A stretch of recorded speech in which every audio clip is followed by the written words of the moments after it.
అందరికీ నమస్కారం. అందాల లోగిలికి స్వాగతం. ఈరోజు మనం కూతుర్ల స్వార్థానికి కుమిలి కుమిలి ఏడ్చిన తండ్రి అనే కథను గురించి తెలుసుకుందాం. ఇక కథలోకి వెళ్తే, అమ్మా తాతయ్య వచ్చాడు. విశ్వనాథం గారిని చూడగానే 8 ఏళ్ల మనవరాలు గీత ఆయన చెయ్యి పట్టుకుని గెంతుతూ సంబరంగా అంది. సర్లే అని ఆయన కూతురు అమల లోపల నుంచి అంది. కానీ బయటికి రాలేదు. 10 నిమిషాలు గడిచాయి. ఆలోచిస్తూ అలాగే హాల్లో ఒంటరిగా నిలబడిపోయాడు. దా కూర్చో, అమ్మ వస్తుందిలే తాతయ్య. మరి నాకేం తెచ్చావు? పూతరేకులు తెచ్చావా అని గీత అడిగింది. విశ్వనాథం గారు మనవరాలిని ఆప్యాయంగా దగ్గరికి తీసుకొని చేతిలో బ్యాగు పక్కన పెట్టి చెమట తుడుచుకుంటూ అలసటగా సోఫాలో కూర్చున్నాడు. సంచిలో నుంచి అరిసెలు, సున్నుండలు, పూతరేకులు తీసి మనవరాలికి ఇచ్చాడు. ఆయనకు చాలా దాహంగా ఉంది. తాతయ్య పూతరేకులు చాలా బాగున్నాయి, నాకు ఇంకా ఇంకా కావాలి తింటూ అంది. అలాగే, మళ్ళీ వచ్చినప్పుడు తెస్తానులే అంటూ మనవరాలి తల నిమురుతూ ఆమె వంక ఆపేక్షగా మురిపెంగా చూశాడు. కాసేపు కబుర్లు చెప్పి హోంవర్క్ చేసుకుంటాను తాతయ్య అంటూ గీత లోపలికి వెళ్ళిపోయింది. అమల బయటకు వస్తుందేమో అని విశ్వనాథం గారు లోపలికి తొంగి చూశాడు. కానీ ఆమె రాలేదు. ఏం చేయాలో ఆయనకి పాలు పోలేదు.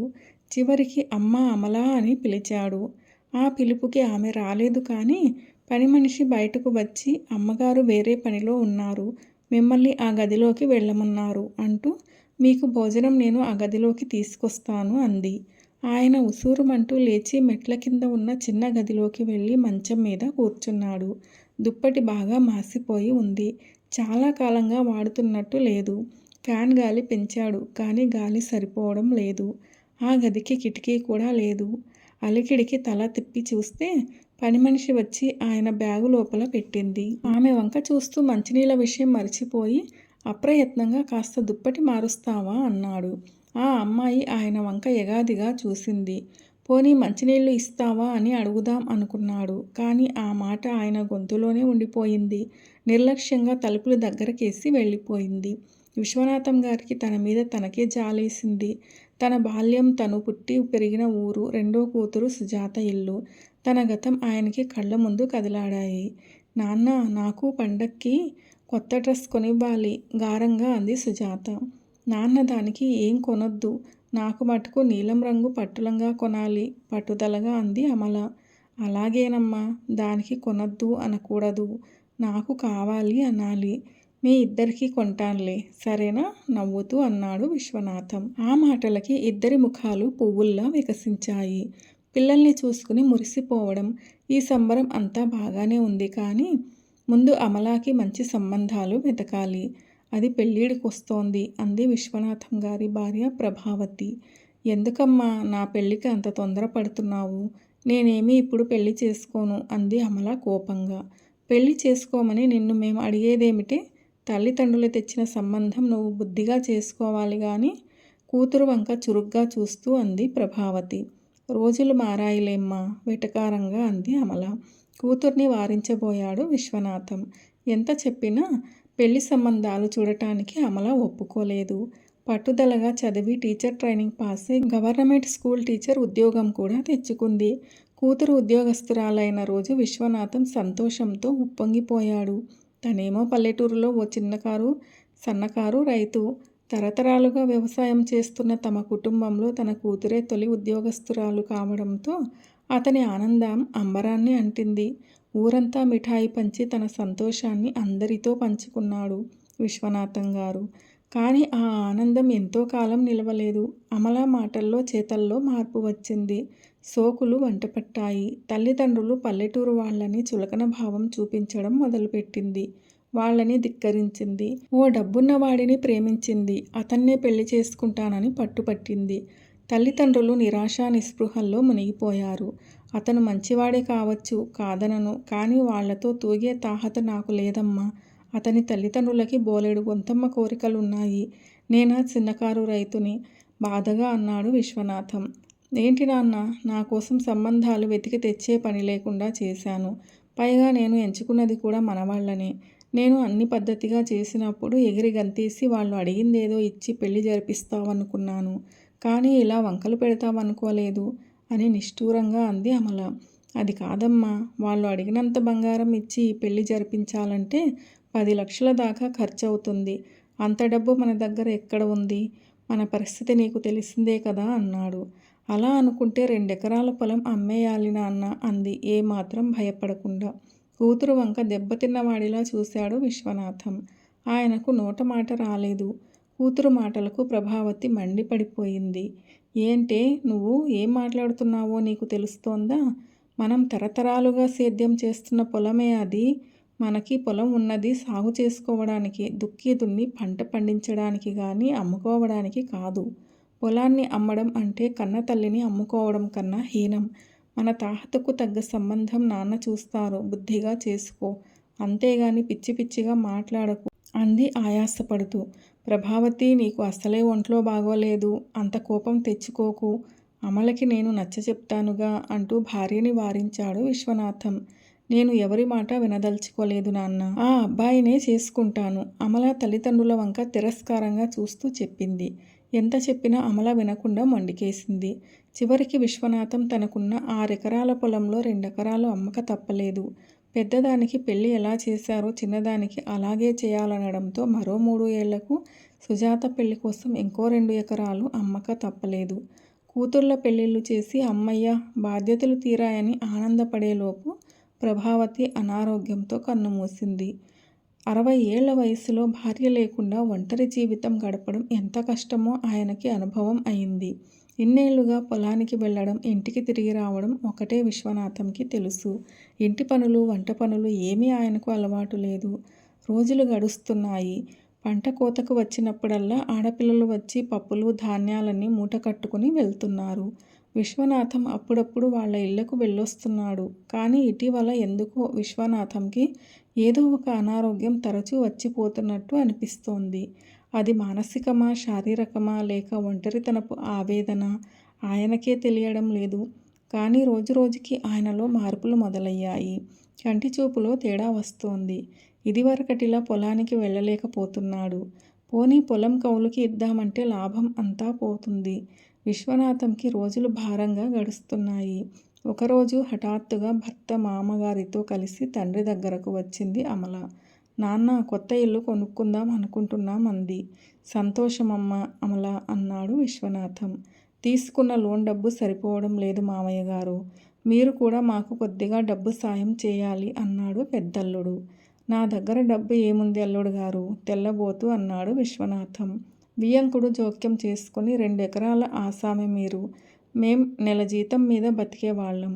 మీరే అలా అంటే మేము ఇంకేమనుకోవాలి అన్నాడు లౌక్యంగా. బావగారు నెల పూర్తి అయ్యేసరికి మీకు జీతాలు చేతికొస్తాయి. అదే మాకైతే వర్షాలు సకాలంలో పడి పంట చేతికందేదాకా తిండికి, డబ్బుకి, రెంట్కి భరోసా ఉండదు.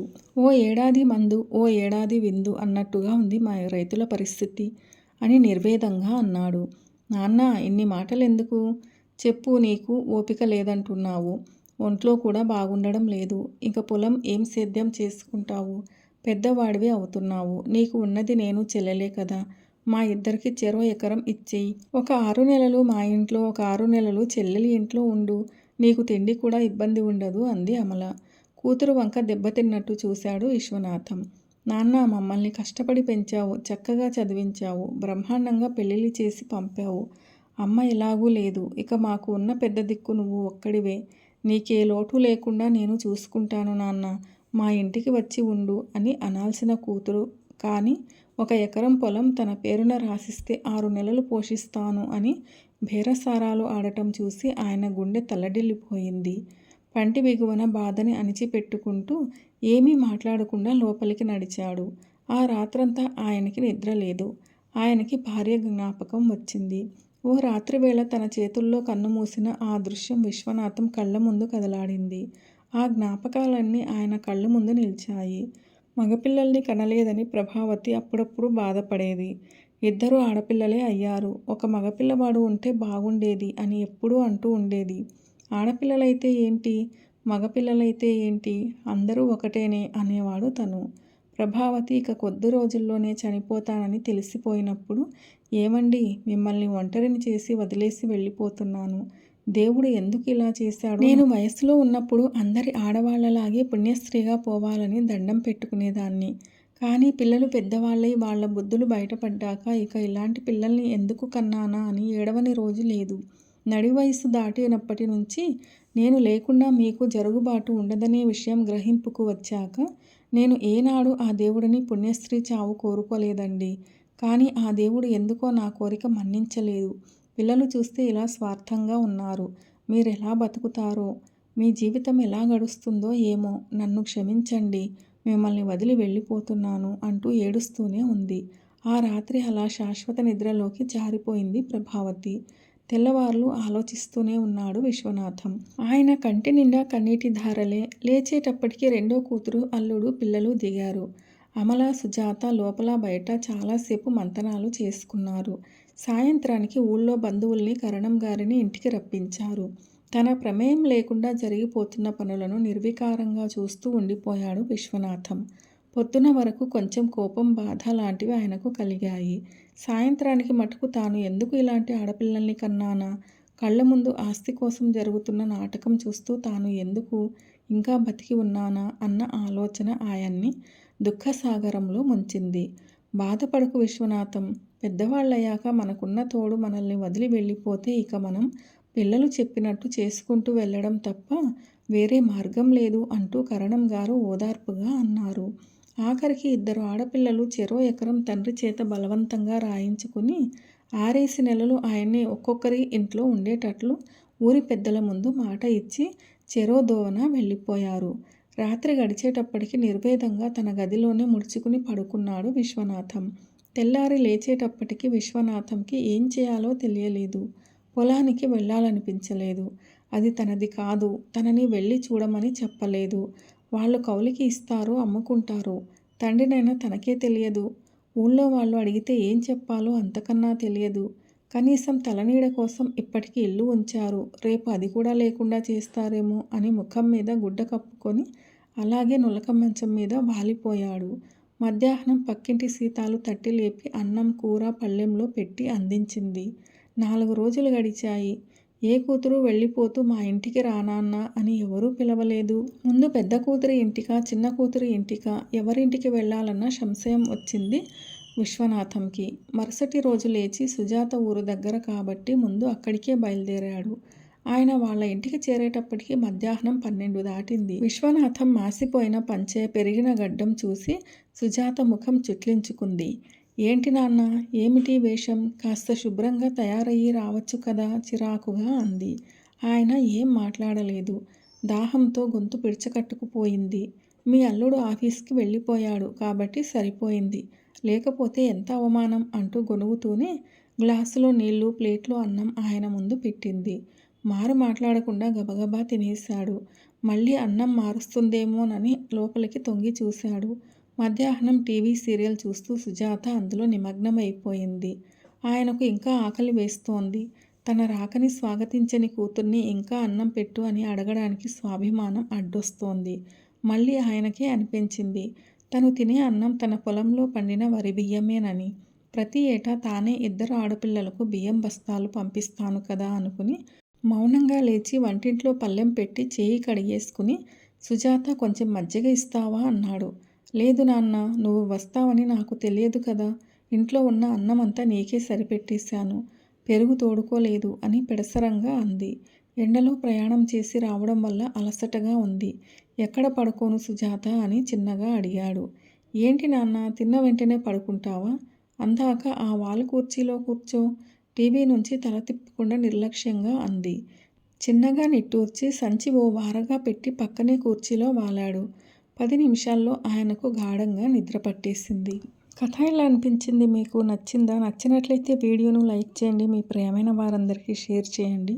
అలాగే మన ఛానల్ను సబ్స్క్రైబ్ చేసుకోవడం అస్సలు మర్చిపోవద్దు. వీడియోని చివరిదాకా చూసి కథను పూర్తిగా విన్నందుకు ధన్యవాదాలు. ఇలాంటి మరిన్ని మంచి కథల కోసం స్టే ట్యూన్ అందాల లోగిలి. See you all in another video. Till then, keep smiling and be happy.